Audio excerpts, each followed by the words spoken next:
200K, big score. And like, he's like, oh shit, they're connected. What happens then? Do you have to kick some up? You got to give it back? Did you say, fuck it, I'm keeping it? What did you do, Mark? None of that. None of that. Johnny Boy treated me like a little brother, man, to be honest with you. He was great with me. He was trying to train me because I was the type of kid, I always had a fucking pistol on me. And he was trying to teach me, especially when I was around him. He was like, do me a favor. When you're around me, don't carry that shit because it's a waste of a pinch, he explained to me. He said, unless you're going to do work or you're going to do something with that gun, there's no need to have it because if somebody wants you, you're never going to pull the motherfucker out anyway. That was his answer. Good point. So he said, unless you're going to use it, don't carry it. So kind of mentor you. Now, in that particular score, or in general, when you had that $200,000 score, did you kick up any to Johnny, or you didn't have to?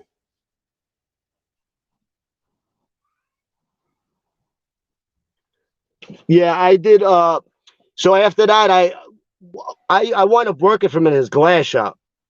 Okay. At Johnny Boy's glass shop.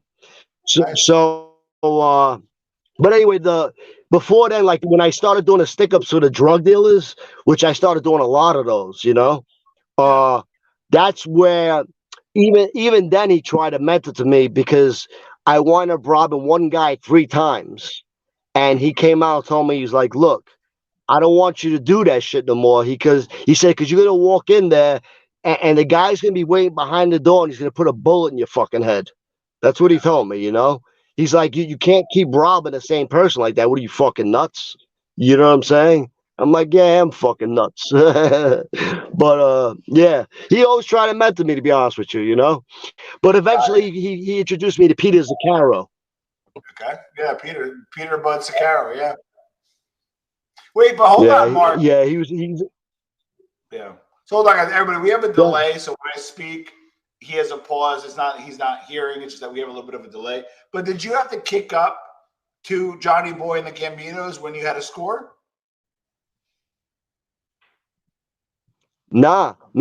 I think you know what it was, to be honest with you. Like when I was doing those scores, so they were getting good deals. Like, so let's say the 100 pounds, I sold it to them for 60 grand cash. I'm an 18-year-old kid. So like they probably made 200,000 on it. So that's the kickback. You get what I'm saying? They were helping me and that kind of deal. I was actually supposed to go partners with him in his glass shop called Brooklyn Auto Glass. Okay. Interesting. Nice. Now, but then he changed his mind because he said I was too wild. Okay. So you're on the street, you're doing all this stuff. Now, in your mind, right? You're in with Johnny Boy, right? His father was a big shot, Were you like, shit, let me stay with this guy? Were you on record with him? Did you want to eventually get made? What was kind of going through your head at that time? I really loved them, man. To be honest with you, I did. And what really fucked it up, you see, in '93, I went away for 5 years. So I'm gonna make a long story short. When I went away for the 5 years, I was able to call Johnny Boy's shop every fucking day. He was sending me money, sending me package. The Bonannos never did none of this shit, okay?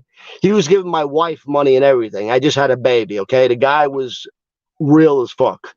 So, make a long story short, but while I was gone for the 5 years, my wife used to help. They used to have businesses where they had like horses and ponies, and they would do festivals.